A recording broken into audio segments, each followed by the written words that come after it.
আজকে এখন আমি তোমাদের শোনাবো অর্গানন 10 এবং 11 নাম্বার সূত্রের আলোচনা। আমরা এই 10 নাম্বার সূত্রতে যেটা আলোচনা করেছেন হ্যানিম্যান সাহেব, সেটা উনি বলেছেন যে আমাদের এই প্রাণ শক্তি, আমরা 9 নম্বরে প্রাণ শক্তি বলেছি, এই প্রাণ শক্তি আমাদের হিউম্যান বডিতে না থাকলে মানুষ মৃত বলে ঘোষণা হয়। এই প্রাণ শক্তি বলতে আমরা কি বুঝি? আমরা 9 নম্বর সূত্রে বলা আছে আত্মস্বরূপ জীবনী শক্তি। অর্থাৎ আমাদের বেশ কিছু পূজনীয় চিকিৎসকরা বুঝিয়েছেন যে আমাদের মধ্যে যে পরমাত্মা থাকে, পরমাত্মার পাশাপাশি আমাদের জীবাত্মা থাকে। এই জীবাত্মাই হচ্ছে আমাদের প্রাণ শক্তি। জীবাত্মার অবস্থিতি আছে তাই আমরা বেঁচে আছি। এই জীবাত্মা অর্থাৎ প্রাণ শক্তি অসুস্থ তাই আমরা মন এবং দেহে রোগ লক্ষণ প্রকাশ করি। আমাদের এই জীবাত্মা সুস্থ থাকলে আমাদের মন এবং দেহ সুস্থ থাকে, আর এই জীবাত্মা যখন আমাদের দেহ থেকে চলে যায় তখন আমাদের মৃত বলে ধারণা করা হয়। এটা আমাদের 10 নম্বর সূত্রে বোঝানো আছে। এই যে প্রাণ শক্তি, এটা কিন্তু সবসময় তোমাদের মনে রাখতে হবে একটা স্পিরিচুয়াল অবস্থা, অর্থাৎ একটা শক্তি যা চোখে দেখা যায় না, আমরা জ্ঞান দ্বারা অনুভব করি। যেমন চুম্বকের মধ্যে চুম্বক শক্তি আছে, মাধ্যাকর্ষণ শক্তি আছে, যেমন চন্দ্রের বলে জোয়ার ভাটা খেলে, এই সমস্ত শক্তিগুলি আমরা দেখতে পাই না। আমরা যখন মোবাইলে কথা বলি তখন সেই কথাটা দূর দূর দেশে ভেসে যায়, কিভাবে ভেসে যাচ্ছে সেটা কিন্তু আমরা ওইভাবে দেখতে পাই না। এবং এই যে শক্তি, এই শক্তিটাকে আমরা জ্ঞান দ্বারা বুঝি। তাহলে 10 নম্বর সূত্রে আমরা কি পেলাম? 10 নম্বর সূত্রে দেখলাম যে এই ভাইটাল ফোর্স বা প্রাণ শক্তি না থাকলে মানুষ মৃত বলে ঘোষণা হয়। এই ভাইটাল ফোর্স রোগ শক্তি দ্বারা আক্রান্ত হলে, ডিজিজ পাওয়ার দ্বারা আক্রান্ত হলে মানুষ মানসিক এবং শারীরিকভাবে অসুস্থতা অনুভব করে এবং লক্ষণ সকল প্রকাশ করে। আবার এই প্রাণ শক্তি যখন ওষুধ দ্বারা সুস্থ হয়, অর্থাৎ রোগাক্রান্ত অবস্থা থেকে মুক্তি পায়, তখন আবার আমরা সেই লক্ষণ কষ্টগুলি আমাদের শরীর থেকে চলে যায়। এছাড়াও এই ভাইটাল ফোর্স আমাদের দেহকে, মনকে সবসময় বাঁচিয়ে রেখেছে। আমাদের অপ্রতিহত শক্তিকে, যে শক্তি আমাদের নিয়ত আক্রমণ করে চলেছে জন্মের পর থেকে মৃত্যু পর্যন্ত, সেই শক্তিকে শাসন করে চলেছে। সেই শক্তি দ্বারা যাতে আমাদের দেহ মন আক্রান্ত না হয়, তার দরুন প্রাণ শক্তি সদা সর্বদা কার্য করে চলেছে। এই প্রাণ শক্তি নিজে নিজেই দেহ মাধ্যমকে পরিচালনা করে। দেখো, এখানে একটা কথা আছে, ওষুধ কিন্তু রোগ সারে না।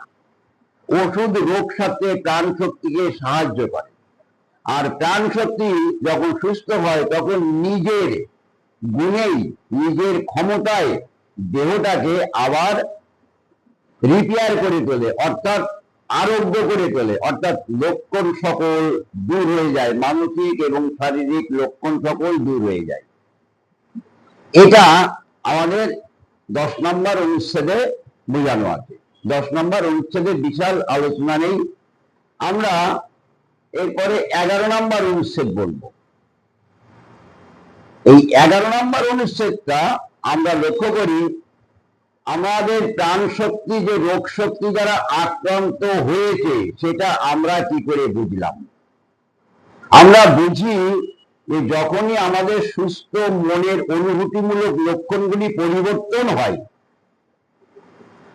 অর্থাৎ আমাদের মানসিকতার পরিবর্তন হয়, অসুস্থ মানসিকতা উৎপন্ন হয়, অস্বাভাবিক মানসিক লক্ষণ সকল, অস্বাভাবিক অদ্ভুত অনুভূতি লক্ষণগুলি প্রকাশ পায়, বা আমাদের দেহের কার্যগত যন্ত্রের কার্যগত পরিবর্তন হতে থাকে, অর্থাৎ পাতলা পায়খানা হচ্ছে, বদহজম হচ্ছে, মাথার যন্ত্রণা হচ্ছে, জ্বর হচ্ছে, এই যে রোগ ফলগুলি উৎপন্ন হচ্ছে, এই দ্বারা আমরা বুঝতে পারি যে আমার প্রাণশক্তি নিশ্চিত কোনো ডিজিজ পাওয়ার দ্বারা আক্রান্ত হয়েছে।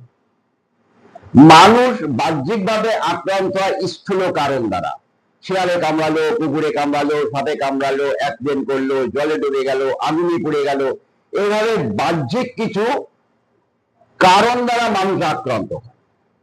আর এমন যে যদি আছে যে বাহ্যিক কারণ ঠিক নয়, আভ্যন্তরীণ কারণ দ্বারা রোগ লক্ষণ উৎপন্ন হয়, অর্থাৎ আভ্যন্তরীণ প্রাণ শক্তি রোগ শক্তি দ্বারা আক্রান্ত হয়।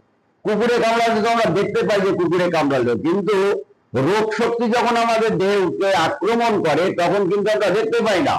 তখন কি দেখি? আমাদের দেহ মনের লক্ষণ সকলের পরিবর্তন ঘটিতে, অর্থাৎ রোগ লক্ষণ প্রকাশ করিতে। তাহলে এই ডিজিজ পাওয়ার আমাদের প্রাণ শক্তিকে আক্রমণ করে কখন? যখন আমাদের প্রাণ শক্তি দুর্বল হয়। অর্থাৎ আমরা যদি সাধারণ স্বাস্থ্যবিধি মেনে না চলি, তাহলে ক্রমান্বয়ে আমাদের প্রাণ শক্তি দুর্বল হতে থাকে। আর দুর্বলের পরে আক্রমণ করার যে নেচার, সেটা আমাদের শুধু হিউম্যান বডিতে নয়, সেটা আমরা যদি প্রতিবেশীর দিকে বা আমাদের পরিবেশের দিকে তাকাই, তাহলে দেখতে পাই যে ওই দুর্বল কুকুরটাকে সবল কুকুরগুলি আক্রমণ করে। পাড়ায় যে ভালো মানুষটা আছে, দুর্বল মানুষ যার আর্থিক ক্ষমতা কম, লোকবল কম, তারপরে বেশি হামলা হয়। তো সবসময় শত্রুর আক্রমণ দুর্বলের পরেই হয়, অর্থাৎ প্রাণ শক্তি যখন আক্রমণ করে তখন রোগ শক্তি দ্বারা আক্রান্ত হয়। আমরা লক্ষ্য করেছি কলেরা, এশিয়াটিক কলেরা বা অন্যান্য মহামারী যখন আক্রমণ হয়, একটা বাড়ির মধ্যে 3 জন আক্রমণ হলো, তাহলে ভাইরাস ব্যাকটেরিয়া যদি এখানে মূল কারণ হবে, তাহলে সবাই তো আক্রান্ত হতো, কিন্তু আক্রান্ত হয় না কেন? যাদের প্রাণ শক্তি দুর্বল তারাই আক্রান্ত হয়, আর যাদের প্রাণ শক্তি দুর্বল নয়, তাদের সেই প্রাণ শক্তি তাদের শক্তি বলে সেই বাইরের রোগ শক্তিকে পরাভূত করে দেয়। এটা হচ্ছে আমাদের 11 নম্বর সূত্র। এই 11 নম্বর সূত্র এবং 10 নম্বর সূত্র পাশাপাশি। অর্গাননটা ঠিক বুঝতে গেলে একটা সূত্রের সাথে আর একটা সূত্রের মিল আছে, এবং এটা কিন্তু ফিলোসফি, দর্শন, হোমিওপ্যাথি বিজ্ঞানটা কিন্তু ল্যাবরেটরিক্যাল সায়েন্স নয়, এটা হচ্ছে ফিলোসফিক্যাল সায়েন্স। এটা জ্ঞান দ্বারা বোঝা দরকার। এটা কিন্তু বাহ্যিকভাবে তোমাকে যন্ত্র দ্বারা বা ল্যাবরেটরির মধ্যে অন্য কোনো প্রমাণ দ্বারা বোঝানো যাবে না। যাই হোক, আমি 10 এবং 11 নম্বর সূত্রটা খুব সংক্ষেপে তোমাদের সামনে আলোচনা করলাম। আশা করি নিশ্চয়ই তোমরা বুঝতে পেরেছ।